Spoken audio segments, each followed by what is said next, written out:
Let's be clear, this is more than just an analysis. Think of this as an urgent policy audit directed at local government leaders. Today, we are diving deep into the critical participation crisis happening at the most fundamental cell of democracy, the neighborhood, and we're outlining the immediate actions needed to reverse it. Let's get started. Everything really starts with this fundamental paradox. The Mahalle, the neighborhood, is the first door a citizen knocks on, the first place they voice a concern. So why is it legally the most powerless unit of government? You see, this isn't just an administrative headache, it's a legitimacy crisis at the very foundation of our democracy. Let's dig into the roots of this contradiction. So in the first section of our report, we need to understand what we've lost before we can diagnose today's failures. We're going to put the functional autonomy that the neighborhood has lost over time right under the microscope. The stark contrast on this slide really says it all, doesn't it? On one hand, you have the Ottoman Mahalle, a true core of civil society. It was a place that solved its own problems, provided its own security, and operated with a powerful sense of collective responsibility. And on the other hand, today's neighborhood, an administrative unit with arbitrary boundaries, weakened social ties, and a structure where meaningful participation has become almost impossible. And let's look at how this erosion actually happened. This timeline shows how the neighborhood's power was systematically chipped away. It started with the autonomous structure of the Ottoman era, then came the centralizing reforms of the 19th century. In the Republican era, it was reduced to a simple administrative unit. And the final blow? Law 6360 in 2012, which completely wiped out the remaining autonomy in rural areas. This wasn't an overnight collapse. It was a long, slow process of decay. Okay, so now we get to the heart of the diagnosis. We're talking about the legal framework and systemic barriers that cement the neighborhood's powerlessness and expose its very real human cost.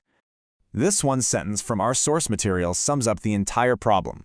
The neighborhood has no legal personality. And what does that mean? It means it's completely excluded from the official decision-making processes of city government.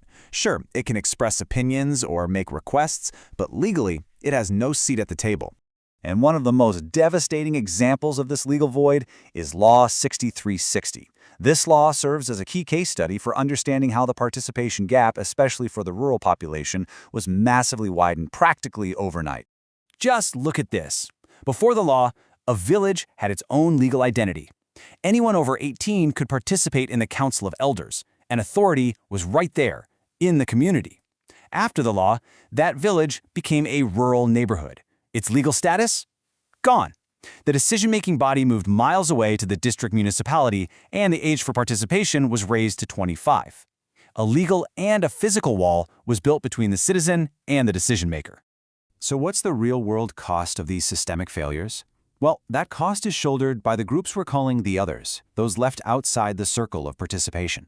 Women, people with disabilities, migrants, and new residents. Now let's look at the specific barriers they face. First, women. The role of muhtar, or neighborhood head, is the most basic, most accessible first step for a woman to enter politics. But the barriers they face, even at this first rung of the ladder, are a primary reason for their underrepresentation in the wider political arena. This table isn't just a set of data. It's proof of a systemic failure. In the 2019 local elections, in provinces like Bitlis, Mush, and Sinop, not a single female muhtar was elected. This can't be explained away by individual choices. This is a structural problem.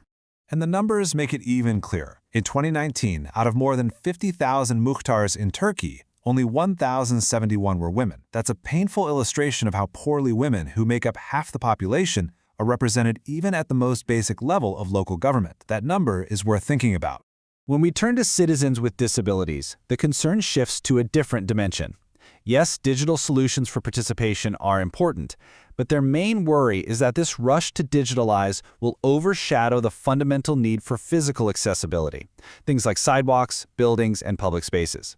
Technology can't be a substitute for fundamental rights. And for newcomers to a neighborhood, migrants, and those who've moved from other cities, the barrier is twofold. First, there's a lack of trust in authority. And second, they haven't been able to build the community ties, that sense of belonging that's so necessary for participation. You simply won't participate in a place where you don't feel you belong. All right, we've laid out the diagnosis. Now it's time for the treatment. We're moving on to the non-negotiable 3-priority action plan that must be implemented immediately. Here is our roadmap. First, give the neighborhood back its identity, both legally and physically. Second, Build functional, inclusive mechanisms for participation that invite everyone to the table. And third, and this might be the hardest part, build a true culture of participation. Let's break down that first action plan. The neighborhood must be given legal personality immediately. Its boundaries need to be redrawn to a human scale, say a maximum of 5,000 people, where people can actually know each other and build a sense of community. We need to create common public spaces, like parks and squares, to foster that belonging. And the Mukhtar needs to be repositioned, not as a paper pusher, but as a community leader. This second action requires building concrete structures. We're talking about creating official neighborhood councils that are linked to the municipality. In these councils, the representation of the others, women, the disabled, migrants, must be guaranteed, maybe with quotas. We need to integrate both digital platforms and face-to-face meetings so everyone can have their voice heard. And most importantly, there has to be a transparent, audible system to track how decisions made in these councils are actually processed by the municipality. And finally, the cultural transformation. This requires the most fundamental shift in mindset. Participation should not be seen as an obstacle to economic development. On the contrary, it's the prerequisite for sustainable development. The broken trust between citizens and authorities must be repaired, and that's only possible through transparency and accountability.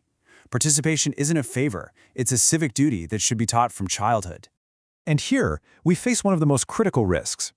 Our sources emphasize that the push for short-term economic goals carries the risk of crushing the long-term, essential need for a culture of participation. We can't fall into this trap, because you cannot build lasting prosperity on a foundation of a community that feels mistrustful and excluded. And so we come to the end of this audit.